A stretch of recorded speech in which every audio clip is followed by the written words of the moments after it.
Oi, oi.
Olá, oi, oi.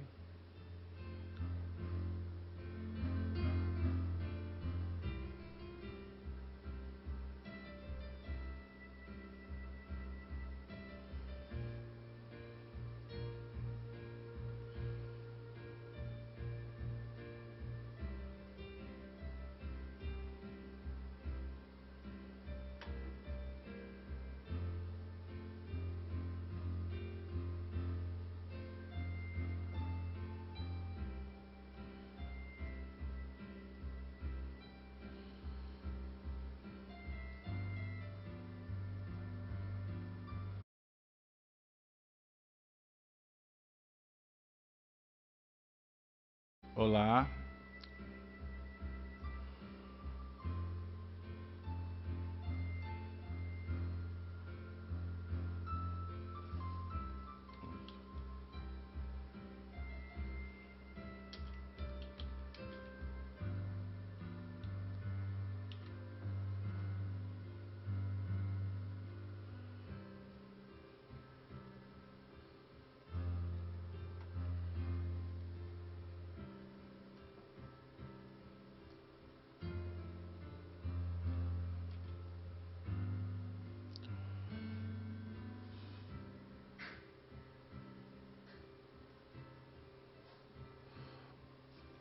Olá, um, dois, um, dois, um, dois, um, dois. Ei, ei, um teste, teste.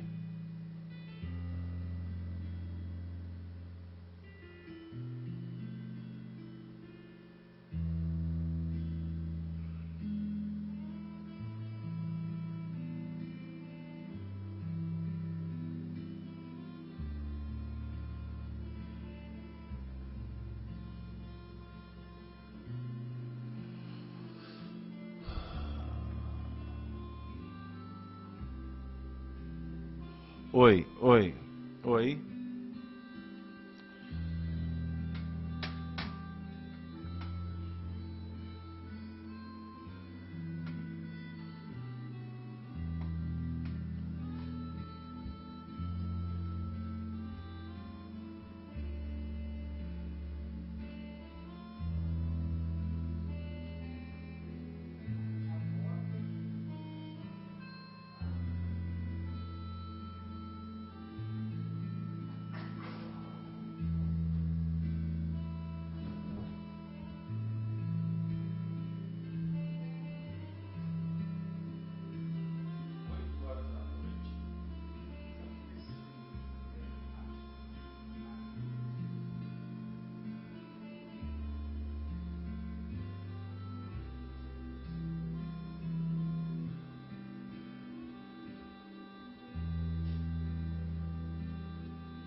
19h59.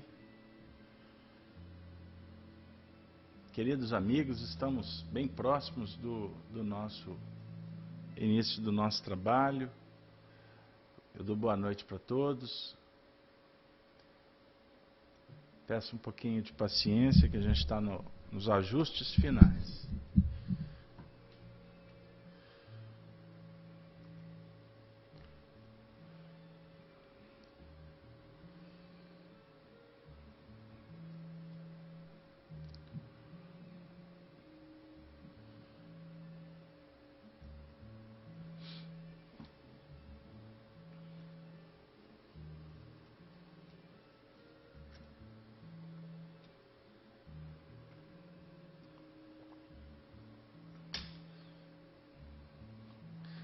Eu gostaria de saber se a altura do som, como é que está?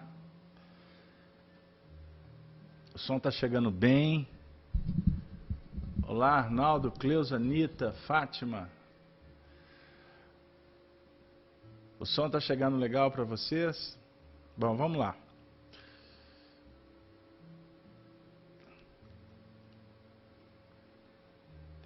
Um, dois.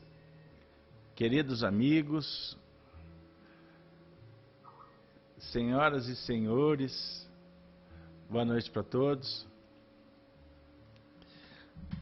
É com muita alegria que estamos iniciando mais um programa da série Amor e Sabedoria de Emmanuel. Hoje, especialmente dia 8 de março do ano de 2016. Nós vamos, nesse exato momento, convidar a todos para nos acompanhar na oração que dará por iniciados os trabalhos da nossa noite. Vamos lá. Eu os convido nesse momento. Vamos recordar de Jesus quando esteve entre nós e nos ensinou a oração que ficou conhecida como a oração dominical do Pai Nosso.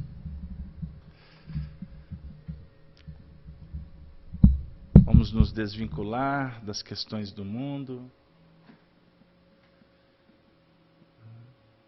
dizendo assim: Pai nosso que estais nos céus, santificado, Senhor, seja o vosso nome. Venha a nós o vosso reino. Seja feita, Senhor, a vossa vontade, aqui na terra como nos céus.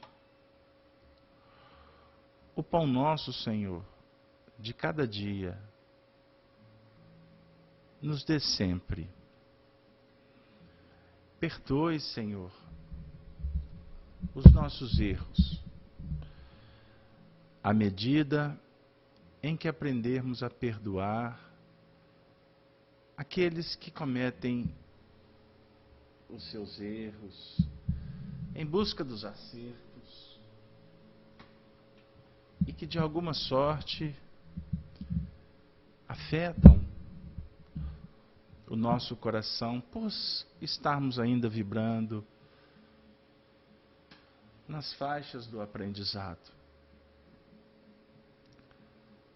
Senhor, não nos deixes cairmos novamente nos erros.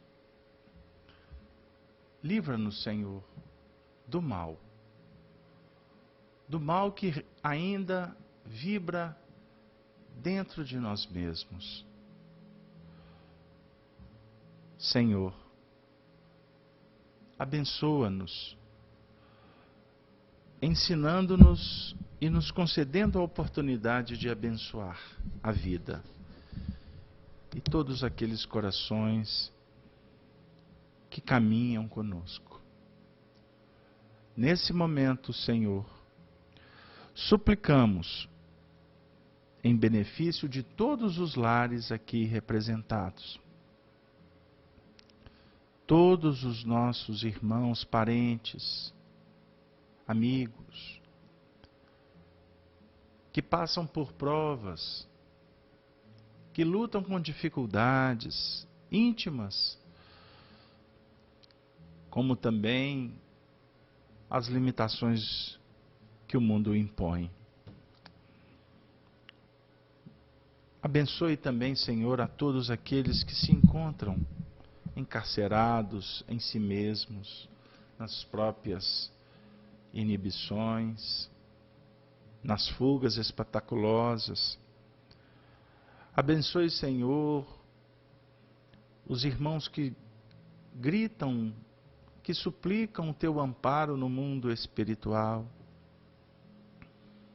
Senhor, que a tua paz, a tua bondade envolva toda a humanidade. Hoje, Senhor, agora e por todo sempre. Que assim seja, Senhor. Graças te damos.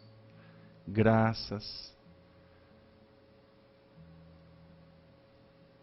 pelo dom da vida e pela oportunidade de estarmos aqui, realizando o nosso trabalho de uma forma despretensiosa, simples, mas acima de tudo, sincera.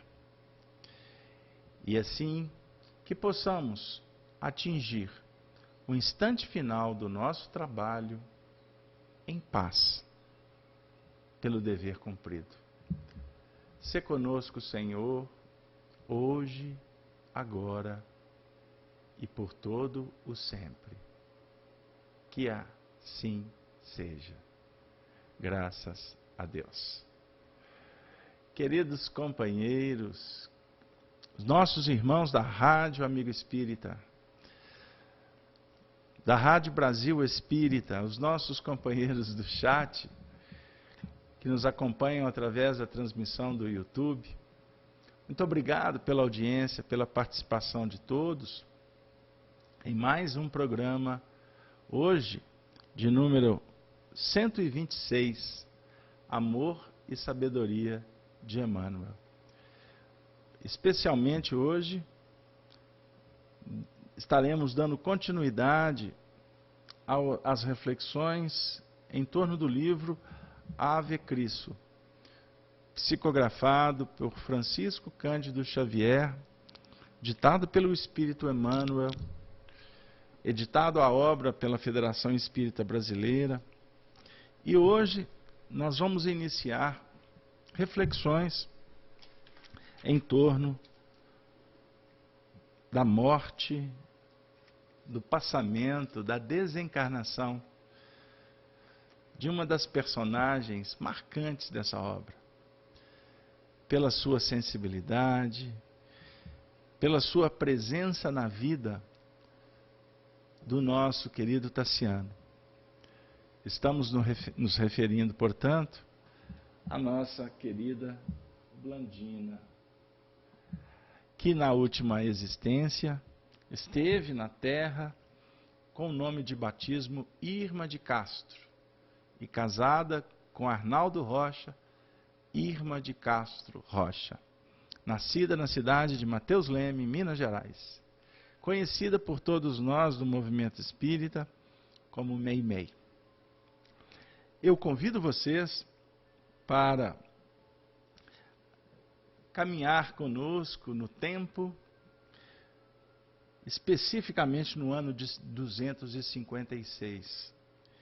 Esse episódio nós temos descrição do início de 256 e depois Emmanuel, o escritor, vai abordar aspectos do ano de 259. No nosso último encontro, aqueles que estão acompanhando conosco semanalmente vão se recordar do nosso tema, Filho, um benfeitor espiritual. Lembram que nós fizemos uma descrição da passagem, do encontro, do instante bem significativo que viveu Tassiano e o seu filho adotivo Quinto Celso? Pois bem, diante dos acontecimentos que envolveram, inclusive, anteriormente, a desencarnação da nossa querida Lívia, que na última existência foi a nossa alma querida Chico Xavier. Mas no último encontro, nós trabalhamos aqueles aspectos que redundaram na consequência, por assim dizer, da desencarnação de Lívia, quando o nosso querido Tassiano estava profundamente angustiado face à perda. Quinto Celso e Blandina. Aí, o tempo caminhou ligeiro, e nós hoje vamos então, na sequência desse episódio, vamos nos deparar com uma nova surpresa na história. Depois do encontro narrado na última semana, várias semanas transcorreram, quando aconteceu de uma missiva. O correio trazia uma carta de Lucila, filha de Tassiano, que defere um golpe certeiro no coração de seu pai, Tassiano. Lucília escreveu uma carta endereçada a Blandina, sua irmã, ainda criança, de modo a torturar o genitor com o fel da malquerença que lhe extravasava da alma. Exigia que Blandina fosse morar na capital do império, em sua casa, asseverando haver perdido a confiança no pai, que não quisera evitar o deplorável suicídio de Helena. Helena, sua mãe, a mãe de Blandina, a esposa de Tassiano. Na cabeça dela, o culpado era o próprio Tassiano, sendo que Helena se deparou com a realidade da vida, a consequência das suas opções que trouxeram profundos danos para a sua intimidade. E isso a gente chama atenção para quando formos analisar a vida. Sejamos prudentes, porque nem sempre os nossos olhos alcançam a veracidade dos fatos. Ela estava também turbada pela influência materialista, imediatista, que vigia na sua intimidade. Achava-se convicta de que ela procurara o próprio fim, constrangida pelo procedimento de Tassiano, que por anos consecutivos parecia recusar-lhe o carinho. Enquanto a vida, na realidade, configurava um outro painel. Foi Helena que virou as costas para o seu cônjuge. Na carta, ela notifica que o avô, acamado entre a enfermidade e o túmulo, resolvera vender todas as suas propriedades nas Gálias, para que a família se desvencilhasse de recordações amargas, comunicando ainda que em breves dias o patrício Álcio Comúnio entraria na posse da vila, que Teódulo não mais voltaria e que por isso lhe aconselhava a mudança para Roma, sem mais tardar. Aguardaria, porém, uma resposta clara, a fim de incumbir Anacleta, a serva, e outras, a lhe constituírem o séquito necessário em viagem. E rogava a remessa de joias e lembranças maternas para o seu tesouro afetivo. E, por último, relacionava os interesses e as vantagens da transferência, enunciando a esperança de que Blandina por lá descobriria uma existência diversa, suscetível de curar-lhe todas as tristezas e abatimentos incompreensíveis. Uma carta que apresentava um perfil de uma mente que estava focada no imediatismo da vida.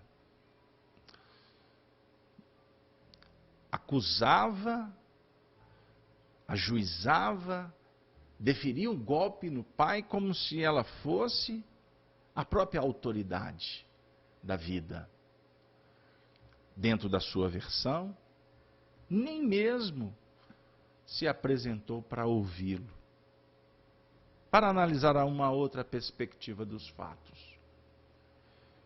E para torturar o pai, vai falar com a filha, ou melhor, com a irmã mais nova, convidando-a para uma vida na corte, dentro da própria dinâmica faustosa que a corte poderia oferecer para aquela criança. E o interessante que, no caso, ela comunica que o Opílio Ventúrio, que era o avô dela, não é? O pai de Helena, esposa de Tassiano, portanto, o sogro de Tassiano, vendera todos os bens na Gália, a definir que Tassiano, o pai dela, estava com aquela carta sendo comunicado do despejo, porque ele vivia dentro de um mecanismo, dentro de uma herança do próprio sogro. Observem, gente, como que a vida apresenta para nós surpresas a definir que nós não podemos nos sentir garantidos. Nem mesmo com a própria vida, com as coisas materiais, com o comportamento que, em tese, se apresenta em nível de comprometimento, de fidelidade, e de uma hora para outra, tudo pode mudar na vida. Ela exigia os bens da mãe, para que ela pudesse guardar em meio ao seu tesouro. Em momento algum ela pensou se aquelas joias poderiam ser úteis para a manutenção do seu pai ou da sua irmã.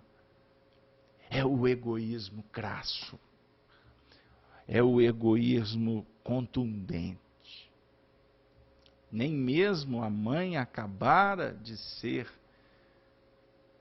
enterrada, a filha já exigia as suas propriedades em tese, em detrimento das necessidades dos outros. A introdução do nosso encontro já apresenta para nós reflexões profundas que podem ter a ver com o nosso passado, com o momento presente, ou pode configurar para nós apontamentos que remontam a um futuro bem próximo, que nós podemos testemunhar o nosso compromisso com a nossa consciência. O pai leu a carta, mal afogando as lágrimas, afirma Emmanuel. As lágrimas. As lágrimas de um pai diante da incompreensão de uma filha. Uma flechada certeira no coração de Tassiano.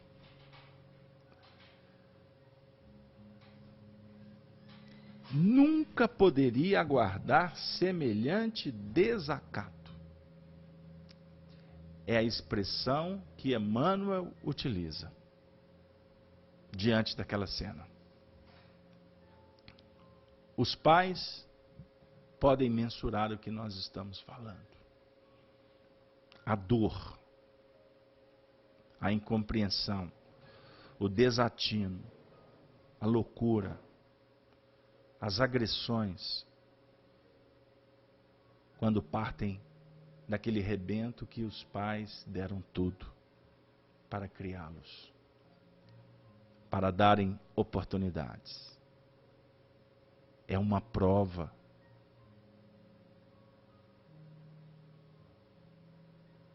dolorosa. Nós atendemos, amigos, tantos casos nas casas espíritas. Mães, pais, vivendo dramas com seus filhos.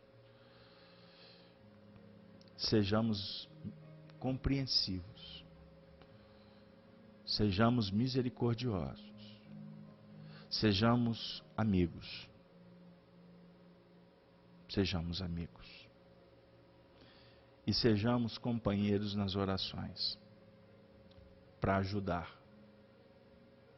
a nós mesmos ou aqueles que nós sabemos estarem vivendo grandes testemunhos com seus filhos.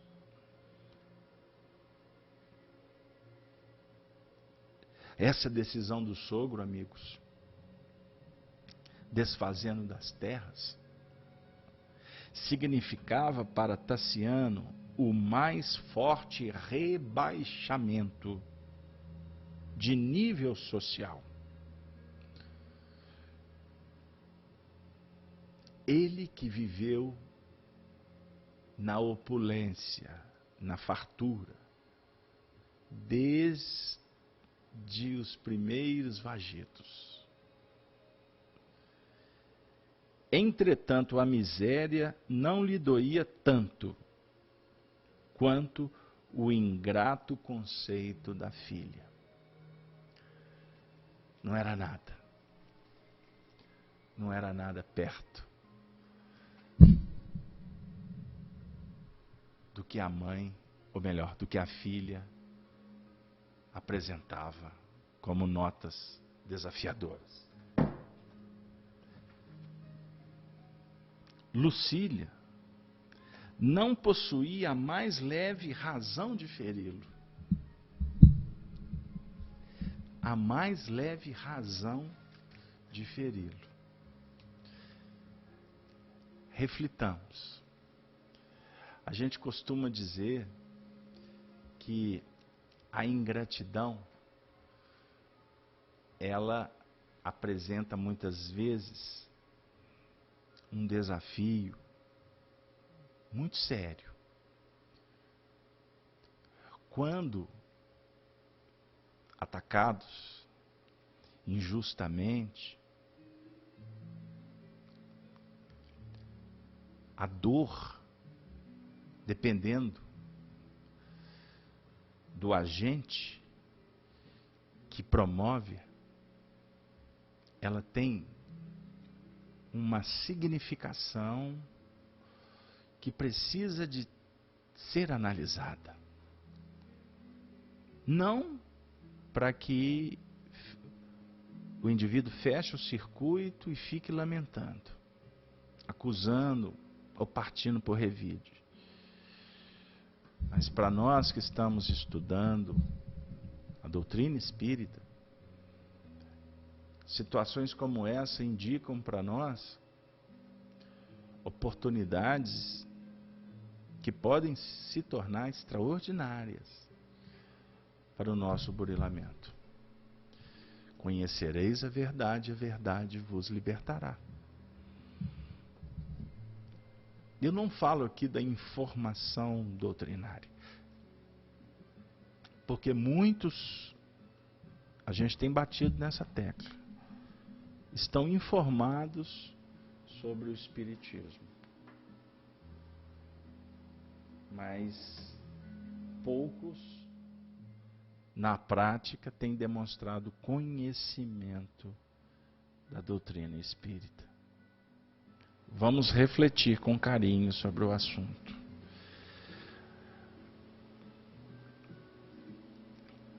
Nesse momento, ele lembrou de Quinto Varro, seu pai, desvelado, que tudo lhe dera sem nada receber. E mais uma vez ponderou quão amargo lhe fora o caminho no mundo.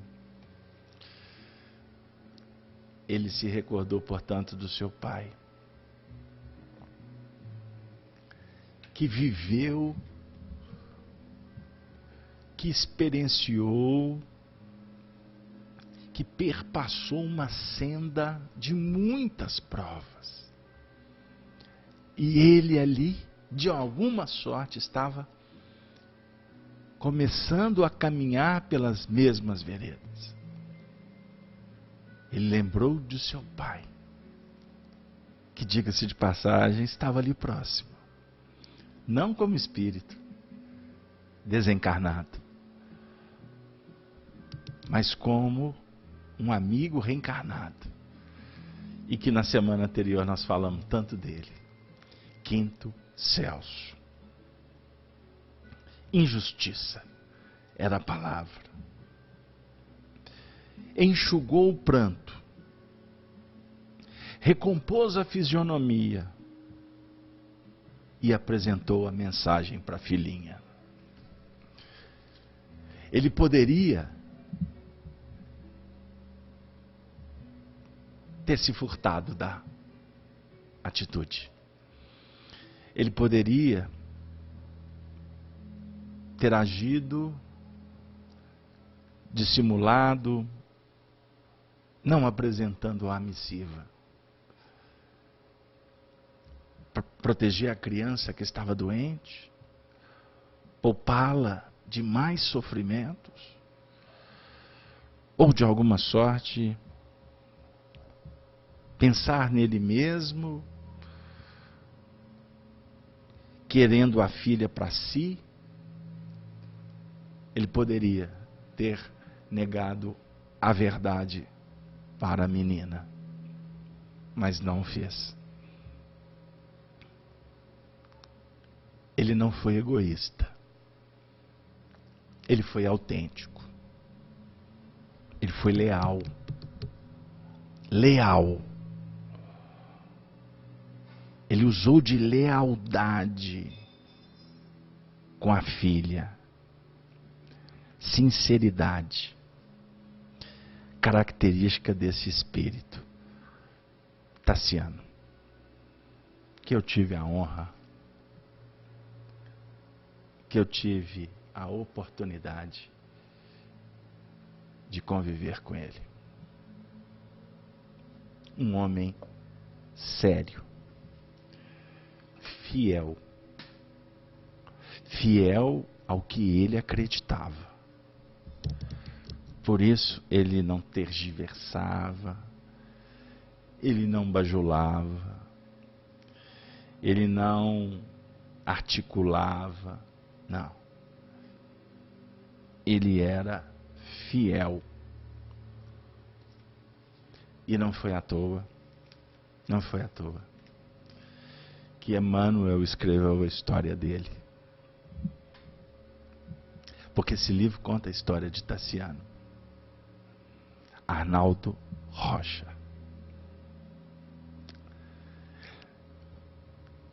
que os estudiosos reflitam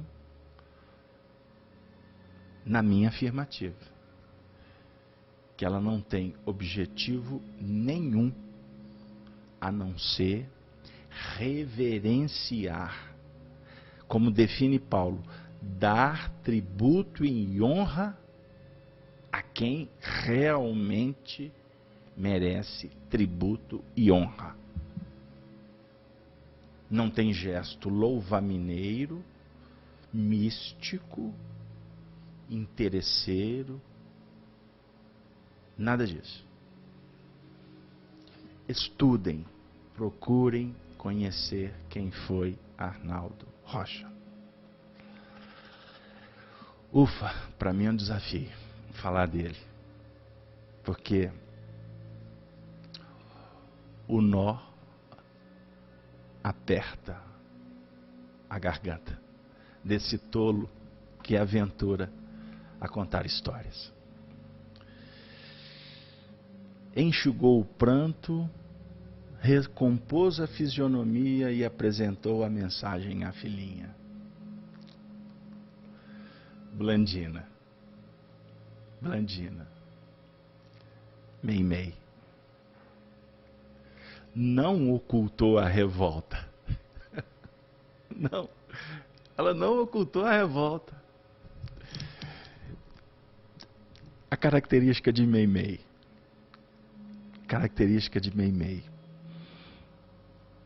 O movimento espírita, com todo respeito, não conhece Meimei. Não tem informações mais aprofundadas sobre Meimei.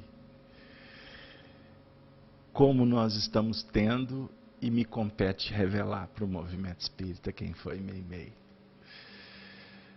Autenticidade. Nas mínimas coisas. Nas brincadeiras. No romantismo. Na amizade. Autenticidade, altivez, nobreza. Que Deus nos abençoe para contar para você sobre esta estrela. Não ocultou a revolta que as notícias lhe impunham. Indignação. E respondeu. De imediato. A irmã, que não pretendia abandonar a companhia paterna. Enquanto vivesse, ela não abandonaria Tassiano.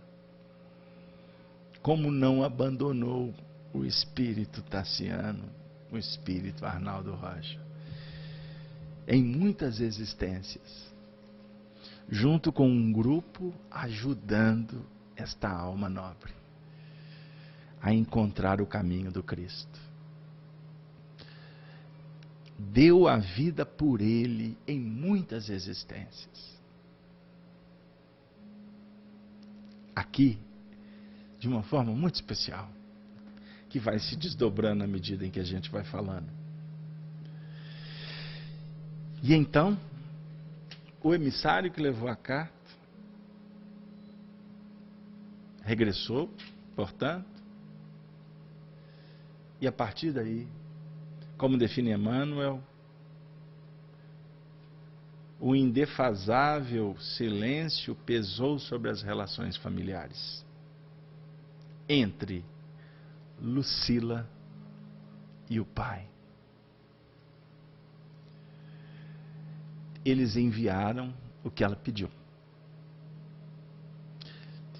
Eles entregaram a herdade.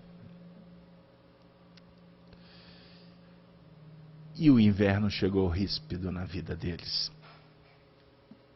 Emmanuel diz assim: as árvores enregeladas, com a galharia desnuda, dirigida para o alto, pareciam espectros a suplicarem o calor da vida.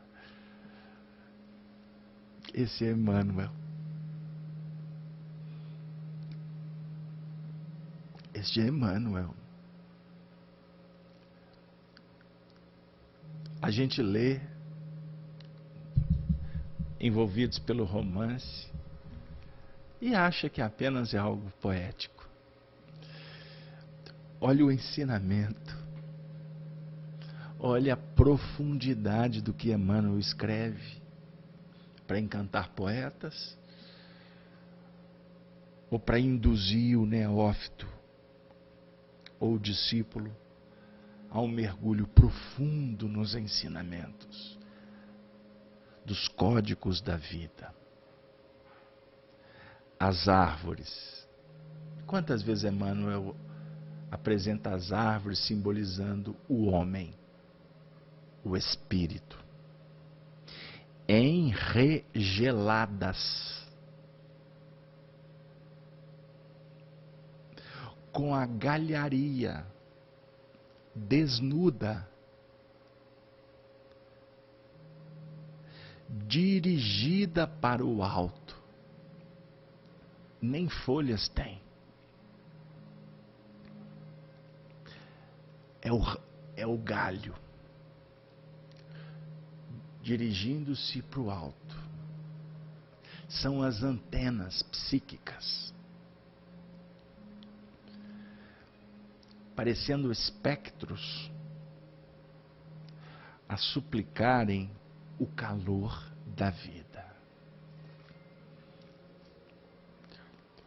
Reflitam. Tirem conclusões dessa busca, da maneira de buscar, dos efeitos, da produção, da energia, do calor a promover a vida. Acredite nisso. Direcione a tua antena. Saia de você mesmo. Vença os teus limites.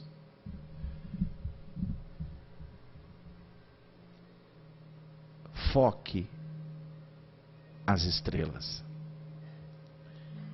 e peça para elas os recursos a serem transformados em suprimentos para garantir a sua performance espiritual, a sua renovação íntima,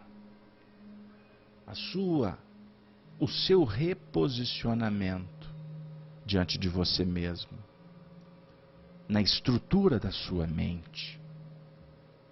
Se há muitas moradas na casa do Pai, a tua morada deve ser qualificada, saneada e reconstruída. O paraíso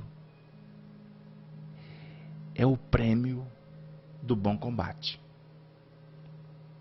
Acredite, lute, esforça-te, faça o bem. Faça o bem sempre. Faça o bem sempre. Não se engaiole no mal. Não se permita conspurcar, envenenar com a treva que insiste em te destruir. Mantenha-te equilibrado, sereno, robusto, nobre, educado, fiel a Deus, às leis, ao amor, à missão.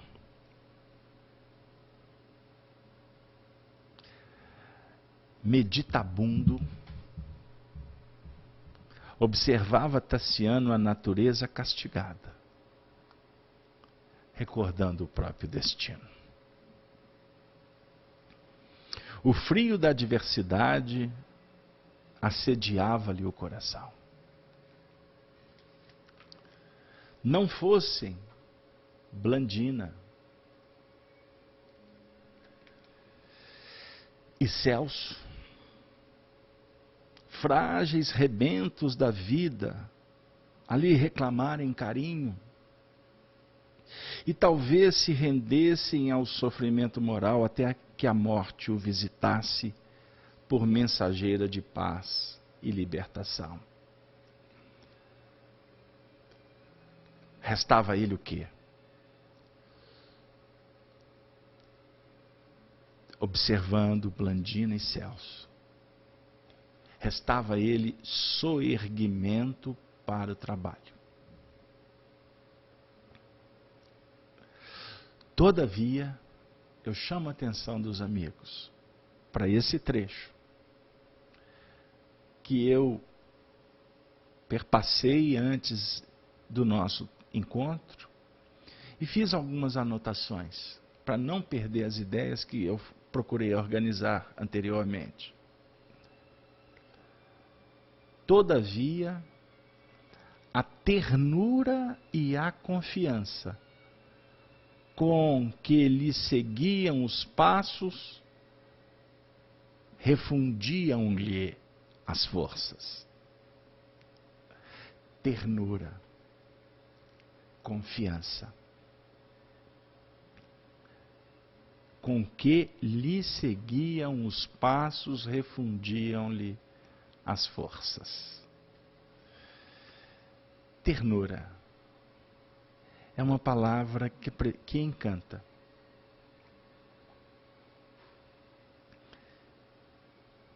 E que traz um significado muito exponencial para a nossa intimidade.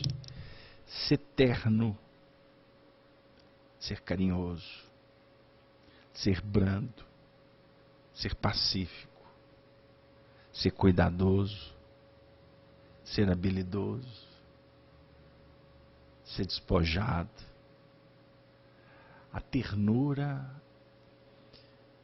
é uma forma muito especial da manifestação do amor. Aqui, ternura e confiança refundiu-lhe as forças. O verbo utilizado por Emmanuel. Disputaria com os monstros invisíveis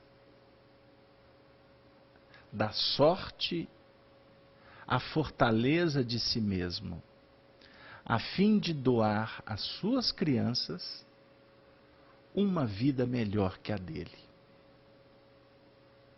Renunciaria a todos os prazeres, para que elas vivessem sempre livres e felizes.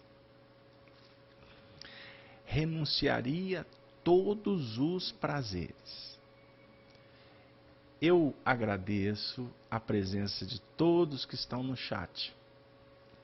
Não é? A Marinalva, o Davidson, a Cleusa, o Fernando, os demais que eu não estou conseguindo visualizar aqui. Mas olha que interessante, amigos.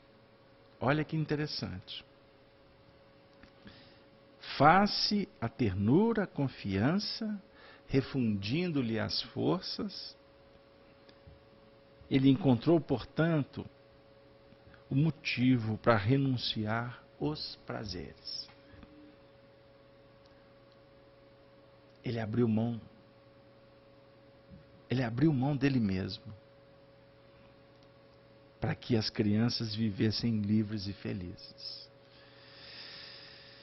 Bem-aventurado quem dá a vida, quem promove a liberdade, quem facilita os caminhos daqueles que Deus nos confiou como uma missão imprescindível,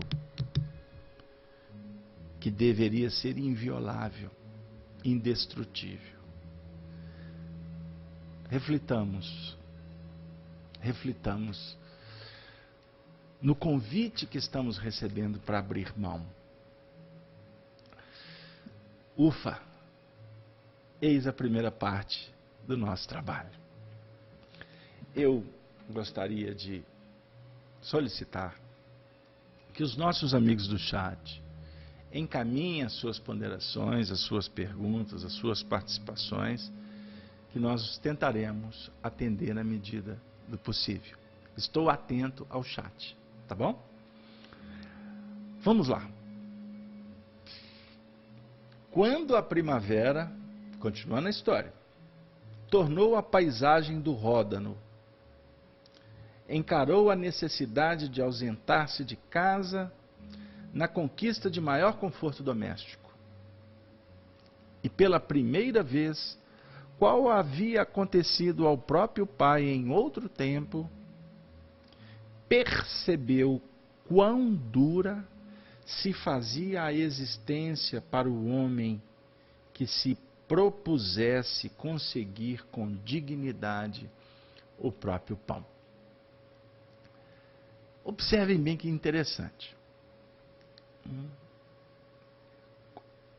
4 parágrafos anteriores, ele estava meditabundo, diante do inverno ríspido. Ele busca reflexão. Ele suplica o calor da vida. No próprio inverno, ele se depara com Blandina, com Celso, se faz fiel, terno, carinhoso, ele vai encontrando forças, ele vai se movimentando, até que a primavera se apresenta. Observemos como Emmanuel escreve nos ensinando. Observem o detalhe aqui, os ciclos da vida, a estação conjugada nesse contexto. Inverno e primavera. Chegou a sua primavera, amigo, não pense que é inverno. E ali ele sente necessidade de trazer recursos para dentro de casa, para dar mais conforto, para trazer mais condições para a vida doméstica. E aí ele vai perceber pela primeira vez naquela encarnação quão dura se fazia a existência para o homem que se propusesse a conseguir com dignidade o próprio pão. Olha o salto de qualidade, amigos. Vocês que estão conosco acompanhando a obra desde os primeiros movimentos, vão se recordarem de Tassiano nas turbas romanas, na ambiência espiritual. A sua juventude, a sua intolerância, a sua vaidade, a sua arrogância,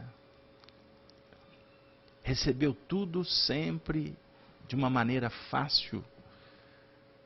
Aqui, pela primeira vez, ele vai perceber a dureza e, ao mesmo tempo, a importância da dignidade para adquirir o próprio pão. A classe média não passava de perigoso e escuro corredor entre a planície miserável dos escravos e a dourada montanha dos senhores. Que beleza! Que beleza! O despertamento. Ele é sacudido por aflitivas emoções e vai observar os obstáculos que antepunham entre ele e a vida de sua época. Só que não cabia a ele recuar, ele tinha que seguir. Aí aconteceu um fenômeno com ele interessantíssimo, porque ele vai consultar diversos amigos, contudo, Era difícil instalar-se em qualquer posição vantajosa, sem a proteção dos altos dignatários da corte. E semelhante amparo se fazia agora inacessível para ele.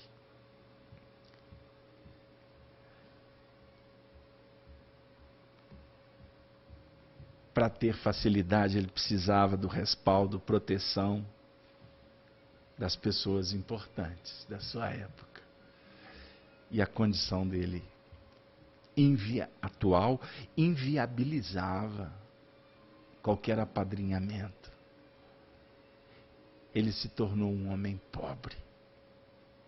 Ninguém tinha mais interesse sobre aquele indivíduo que não mais fazia parte da corte. Como os objetos perdem a função, caem em desuso, esquecimento.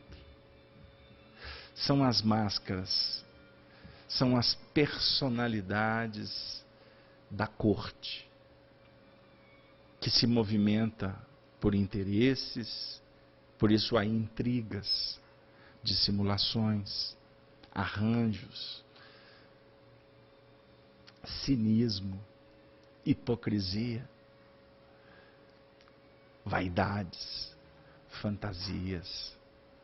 Quando acaba o prazer, as transformações se fazem naturais. Aquele que antes era parceiro é deixado para que outro venha substituí-los. De acordo com o interesse da personalidade nesse movimento hedonista, egóico, mercantilista. Até que um dia, tudo que nós vivenciamos em busca do prazer, a vida passa a nos devolver no sentido contrário. Se antes buscamos para nós, a vida vai tirar de nós, porque não é para ser fixado no espírito. O que o espírito carrega para a eternidade são os seus valores espirituais, virtudes, conquistas implementadas. Infelizmente, a dor se torna anjo a nos visitar para nos auxiliar. Não mais prerrogativas, indicativas, privilégios. Eu chamo a atenção para esse ponto, porque ele também fala bastante da nossa trajetória atual. O grande desafio do discípulo, iniciando um procedimento de caminhar seguindo as pegadas do Mestre,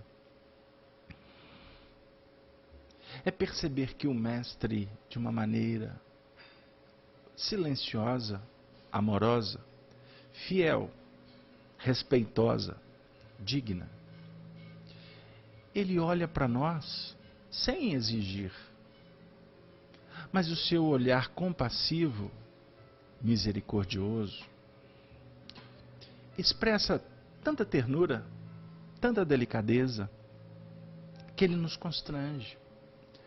Porque é um movimento de doação, diferentemente dos olhares que encontramos, que buscam apenas atender a si mesmos.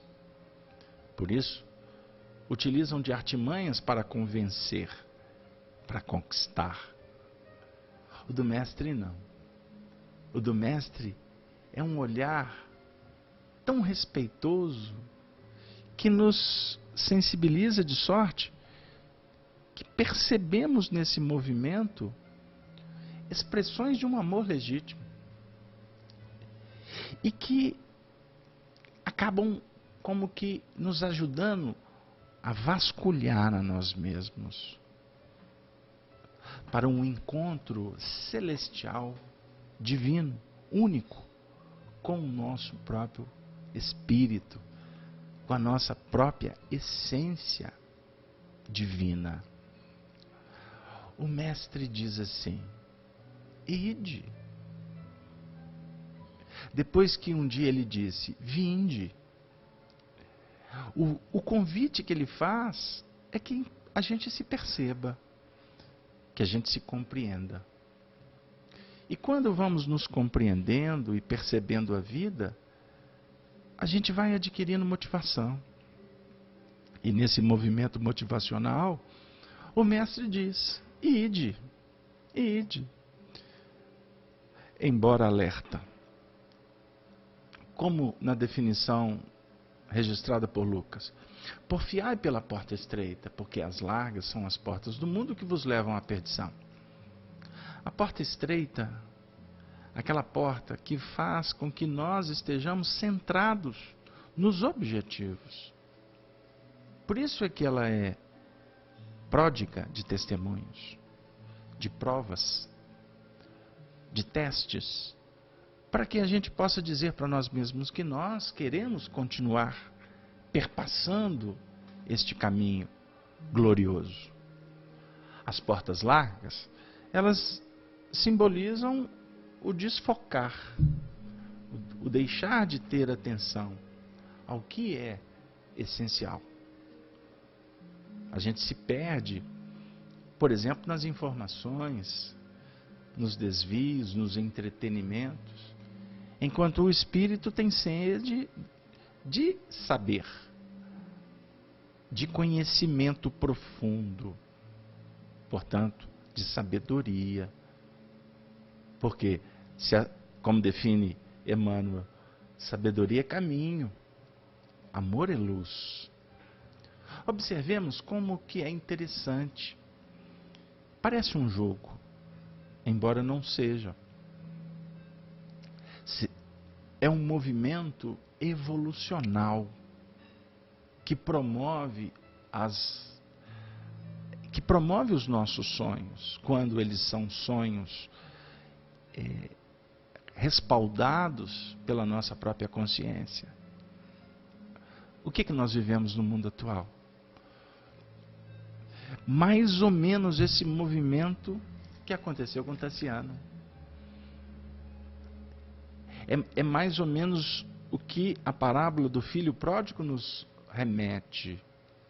A gente sai para viver e depois a gente acaba caindo em si e valorizando que o que realmente nós possuímos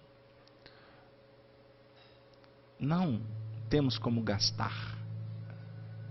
Viver regaladamente com o que nós temos. Os nossos tesouros, eles representam a nossa segurança. A gente pode até achar que a gente está perdendo esses valores por estar movimentando numa dinâmica mercantilista da vida material. Mas não. Você não gasta o que é divino. O que é importante é você voltar para a casa do Pai depois da dor. E qual é a manifestação da misericórdia? De condenação? Não. A manifestação da misericórdia é festa, é felicidade íntima por estar voltando para a casa do Pai. Então, queridos amigos, se nós procuramos no mundo as vantagens, os privilégios, as prerrogativas, cuidado antes de aventurar nesta procura, porque podemos estar agindo em detrimento do que efetivamente nós precisamos. Cuidado quando sofistica, porque a proposta é sermos simples e costumamos nos desviar dos princípios fundamentais que deveriam reger a nossa caminhada pela nossa capacidade, pelo nosso brilhantismo em sofisticar. A sofisticação é vaidade. E a vaidade é que mensura a nossa tolice, a nossa insanidade. Reflitamos com muito carinho no mundo materialista que está sendo derribado. Eu comentava com um amigo na porta de minha casa, na segunda-feira, voltando da reunião mediúnica da FIAC. Eu disse para ele assim: o Chico Xavier, quando estava mais velhinho, ele estava muito mais no mundo espiritual do que no plano físico. Porque quando no plano físico tinha determinados momentos que ele dava até umas vaciladas. Ele era um ser humano muito idoso. E quem o acompanhava nos últimos momentos sabia disso. Né? Ele tinha alguns momentos de devaneios, enfim. Havia amigos reunidos na casa dele, e num determinado momento, do nada, eles estavam assistindo algum noticiário, alguma coisa assim, que não tinha nada a ver com o que o Chico ia falar. E num determinado momento o Chico, com muita lucidez, disse assim, do nada, o que definiu uma incompreensão dos expectantes. Ele falou assim, parece que no mês de julho ou agosto daquele ano, da queda das Torres Gêmeas, ele disse assim, os Estados Unidos vão cair pelos ares. Ninguém entendeu absolutamente nada. Quando as torres ruíram face às explosões, uma pessoa que estava perto dele relembrou da antevisão que o Chico teve. Esse caso foi pouco comentado, chegou aos meus ouvidos, e eu guardei essa história. E essa história veio à baila na última segunda-feira, depois de muitos anos, eu lembrei desse fato. Lembrei do fato pelo simbolismo que ele apresenta. Aquele momento da queda das Torres Gêmeas simboliza com muita propriedade a queda do materialismo. Então reflitam comigo. Eu posso estar cometendo um grande equívoco, mas eu tenho para mim que nós todos estamos sendo convidados de uma maneira muito clara, de uma forma muito objetiva, pela crise que visita o mundo e que te atinge a maior parte dessa população de mais de 7 bilhões de habitantes, a reavaliarmos a nossa estada na Terra, a nossa reencarnação. Pensando assim, refletindo com calma, com prudência, nós podemos ter um esclarecimento bendito no que remonta às dificuldades que estamos vivendo com a escassez dos valores. Posso estar aqui com companheiros que estão longe de viver esse tipo de crise. Tem uma vida faustosa, com uma conta recheada, um cartão de crédito ilimitado, podem viajar a hora que quiserem.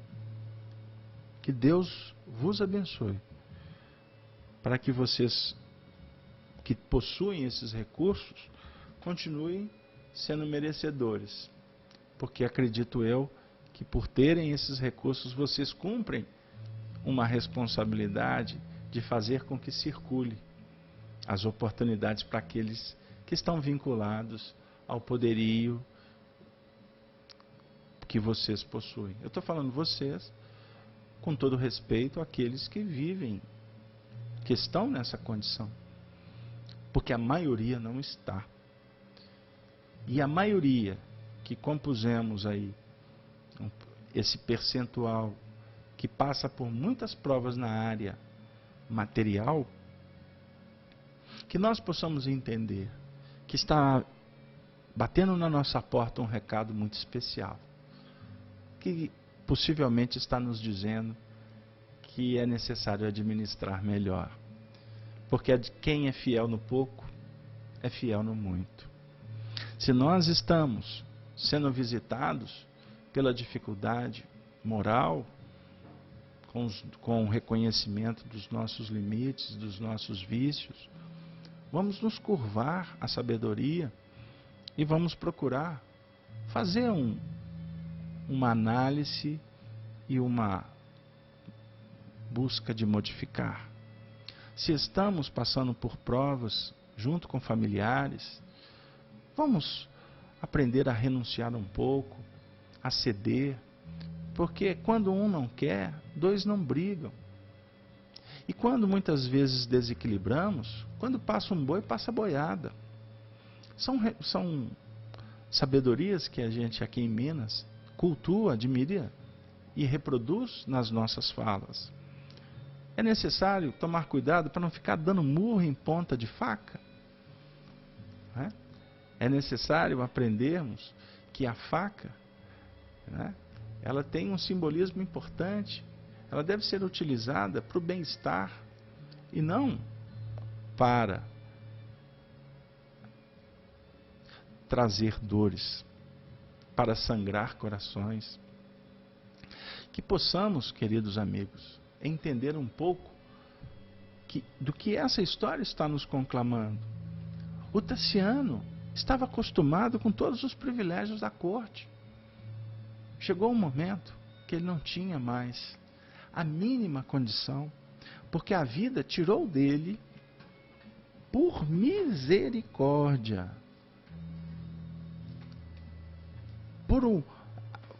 apresentando-se como uma metodologia educacional para ele. O que valia mais?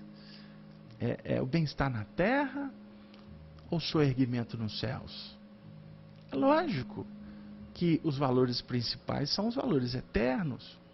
Até quando nós continuaremos encantados com as posições no mundo, os aplausos, reconhecimentos? Até quando? Faça silenciosamente. Contribua de uma maneira que você conquiste, que você se sinta bem. Não é o outro que tem que te reconhecer. E nós não temos que fazer para o outro reconhecer, para o outro facilitar. Não tem isso. Não tem mercado. Por isso, reconhecendo que nós devemos ser autênticos com a nossa consciência, agindo, obviamente, com nobreza, com educação, com polimento, respeitosamente, sendo bom, agindo no bem, fazendo o bem, a vida vai abrir porta. Mas você não tem que fazer para convencer o outro que você está fazendo o bem. A vida indica. A vida é sábia. E tudo que nós fazemos é como na lavoura. Você semeia na época certa, na terra preparada, você vai colher. E você vai colher no tempo abençoado pela misericórdia de Deus. Queridos amigos, a saúde da filha reclamava serviços assistenciais imediatos. E isso demandava recursos crescentes. De tentativa a tentativa, em busca do trabalho decente, ocasiões surgiram em que invejou a sorte dos ferreiros e dos gladiadores humildes, que podiam beijar os filhinhos cada noite, orgulhosos e felizes, dentro da simplicidade que lhes assinalavam a bênção de viver. Olha que interessante. E novamente me vem à memória a parábola do filho pródigo. depois de cair em si, o filho pródigo lembrou dos jornaleiros que trabalhavam na fazenda do seu pai. Eles comiam melhor. Eles tinham uma vida muito mais tranquila. E ele, o filho pródigo, no fundo do poço, se alimentando com as bolotas dos porcos. Aqui, o nosso Tassiano inveja, não é? A sorte dos homens mais simples do povo. E aqui na época, ferreiros, gladiadores, ocupações das mais simples, das remunerações mais diminutas. Desesperado, entre as necessidades domésticas e os obstáculos do meio, resolveu recorrer às corridas de bigas, na disputa de prêmios pecuniários. Ele encontrou, ele bateu, a vida abriu. Ele descobriu uma nova profissão. Se nós recorrermos ao livro Há 2000 anos, nós vamos encontrar Tassiano, filho também da nobreza, Plínio Severus, filho de Flamínio Severus, amigo do senador Públio Lentulus Cornélios. Vocês se recordam da obra 2000 anos? Os estudiosos, procurem. Vocês vão encontrar o Plínio corredor de bigas. Era o esporte da época. Alguém pode dizer, né? Ah, mas muitos jogavam futebol nos dias atuais. Mas aqui o Emmanuel não cita isso aqui por acaso. Por isso é que eu tenho aprendido com os nossos amigos estudiosos da obra de Emmanuel, que nós temos que aprender a ler Emmanuel, porque cada ponto nos fala, nos traz algum ensinamento. E aí ele adquiriu 2 carros leves e sólidos, como excelentes cavalos de tiro. O que aconteceu por consequência? Ele foi apresentando habilidades até então desconhecidas por ele mesmo. Na realidade, foi tanta destreza apresentada que em pouco tempo Tassiano se fez o favorito de inúmeros apostadores. O guerreiro, o passado retorna, porque o Plínio, corredor de bigas, na realidade também revivia aspectos de existências pregressas. E essa destreza de Tassiano poderíamos remontar também aos tempos em que ele foi um grande general cartaginês, Aníbal Barca, considerado pelos estudiosos da história, principalmente das batalhas, considerado o maior estrategista de guerra do mundo antigo. O invencível Aníbal, que cercou Roma, invadiu a Itália, através dos Alpes suíços, com uma tropa, né, montada com mais de 5.000 elefantes. É uma história extraordinária. E até, só para não dizer que não falei das flores, muito tempo depois, Aníbal guerreou com Roma, mais ou menos cento e poucos anos, não, 200 e poucos anos antes de Jesus. Ele perdeu a famosa Batalha de Rama para o então general romano Publius Cornélius, ou melhor, Publius Lentulus Cipião, o africano. Essa história é belíssima, é o passado. Mas eu queria caminhar muitos séculos à frente, porque o mesmo espírito Aníbal, esse Tassiano que nós estamos nos referindo, repetiu a estratégia adotada contra Roma quando o Duque de Alba invadiu a Itália. É uma história extraordinária, porque o Duque de Alba, Fernando Álvares de Toledo, o terceiro Grande-Duque de Alba, também é o nosso amigo Tassiano. Mas vamos voltar à história para a gente não descontextualizar, porque o tempo está caminhando. Então aqui, o passado falava alto. Só que tem um detalhe.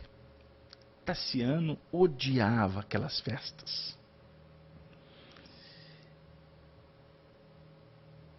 O seu nome, reiteradas vezes, conclamado pela turba.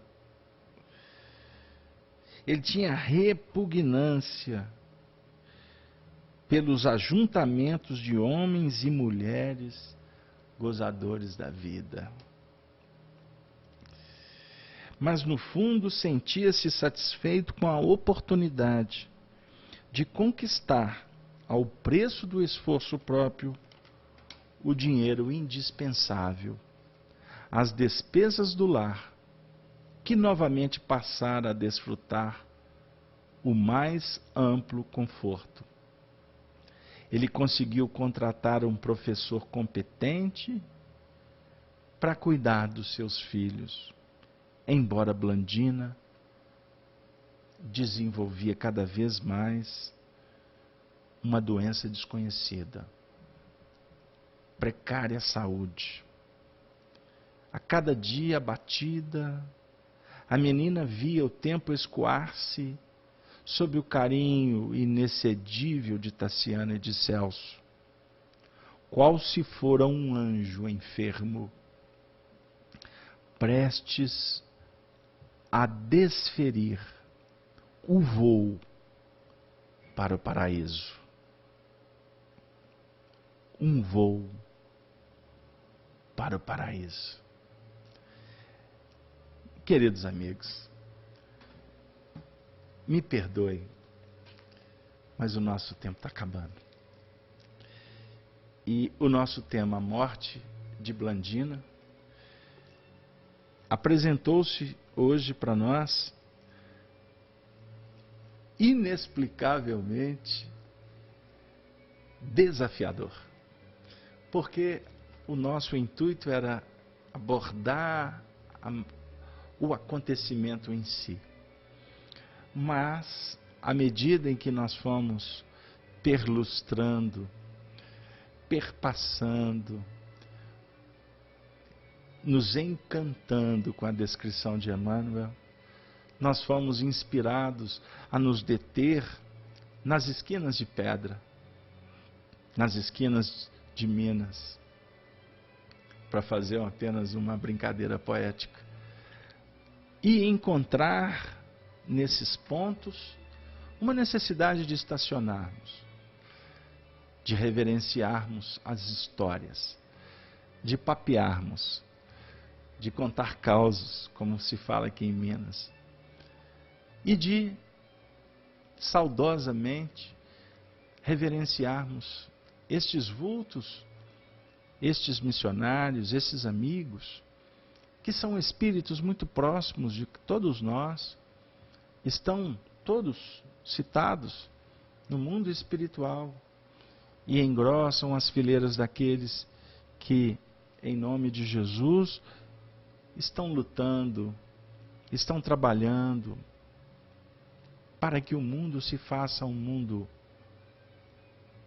amigo, solidário, aonde o bem sobrepõe a ignorância, as dificuldades. O que idealizamos é um mundo de paz, sem violência, sem partidarismo, aonde as pessoas lutam pelo bem de todos, sem interesses pessoais. E assim agindo, a própria vida concede facilidades. Quanto mais você se embrenha em projetos superiores, obviamente, os desafios serão mais amplos. O que caracterizará um apoio na mesma proporção a definir a sustentação espiritual que todos nós necessitamos para concluirmos o que nós nos propusemos a fazer, como filhos de Deus e como irmãos uns dos outros, como amigos, amigos em Cristo, amigos do Evangelho. E no nosso caso, como espíritas, aqueles que estamos sendo beneficiados com informações preciosas e assim termos condições de contribuir de uma forma definida pelo Senhor nessa contextualização, nesta projeção de um mundo diferente, de um mundo onde as estrelas são admiradas pelos homens e passam a inspirá-los na realização, na construção, portanto, dos valores eternos, nessa terra abençoada que foi singrada pelo sangue do Senhor, como exemplos, como marcas, a nos inspirar, a jamais esquecer da eternidade, dos mundos que se intercambiam, nas dimensões que habitamos e que podem, de acordo com as expressões da luz e do amor, também se transformar em pontes para auxiliar aqueles que ainda não conseguem ver um pouco mais à frente. Queridos amigos, a existência pode ter sido amarga. Espinheiros talvez se estendam no caminho. Caíste provavelmente algumas vezes e outras tantas te reerguestes à custa de lágrimas. Sofrestes perseguição e zombaria. O mundo terá surgido aos teus olhos por vasto deserto. Anotastes a força da morte que te subtraiu a presença de entes caros. Vistes a deserção de companheiros, renegando-te os ideais. Seres queridos ignoraram-te os propósitos de elevação. Varaste crises em forma de fracassos aparentes. Tiveste o menosprezo por parte de muitos daqueles aos quais te confiastes. Ouviste as palavras esfogueantes dos que te condenaram sem entender-te. Palmilhaste longas áreas de solidão. Perdeste os valores que consideravas essenciais à sustentação dos empreendimentos que te valorizam as horas. Sofres tribulações, suportas conflitos, atravessas dificuldades e tentações. Entretanto, por maior seja a carga de provações e problemas que te pesam nos ombros, ergue a fronte e caminha para a frente, trabalhando e servindo, amando e auxiliando, porque ninguém, nem circunstância alguma te podem furtar a imortalidade, nem te afastar da onipresença de Deus. Emmanuel, Francisco Cândido Xavier, no livro Companheiro. Companheiro, companheiro, companheiro. Na senda que te conduz, eis a eterna luz a nos conclamar para a vitória do amor. Companheiro, companheiro, companheiro. Que Deus nos abençoe, nos inspire, nos fortaleça. Que Deus abençoe a todas as famílias aqui representadas. Que Deus abençoe o nosso projeto de estudar a doutrina espírita e o Evangelho. E que os recursos que a doutrina nos ofereça possa ser, portanto, utilizados pelas mãos hábeis dos nossos benfeitores. E que nós, em nossa tola vaidade, na nossa arrogância de entendimento e na nossa falta de habilidade em conduzir os propósitos, não sejamos instrumentos de escândalos.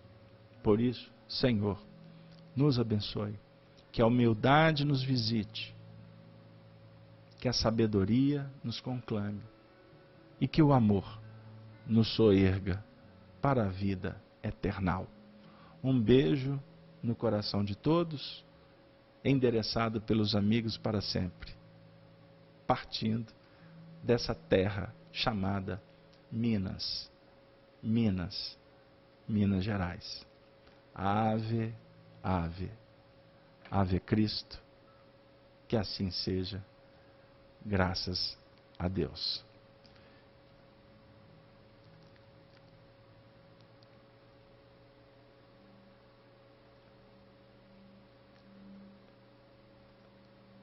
Aos nossos amigos do chat, mais uma vez, muito obrigado. Muito obrigado.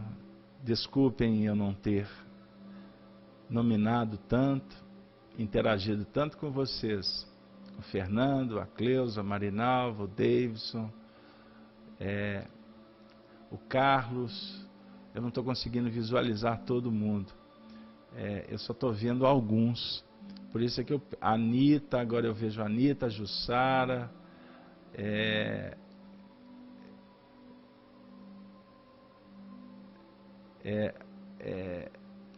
o Nelson, estou vendo o Nelson aqui, a Anice, a minha querida amiga Helena. Ei, Helena, tudo jóia? O Arnaldo está aqui hoje. O Arnaldo, beleza, amigo? Um grande abraço para você. O José Almino, desculpa se eu não estou lendo certo. A Meire, grande Meire, está aqui com a gente também. O El Gomes, quem mais? Fernando Teixeira, os outros eu já falei. É isso aí. Não vou estender não. Muito obrigado, galera. Muito obrigado mesmo, de coração.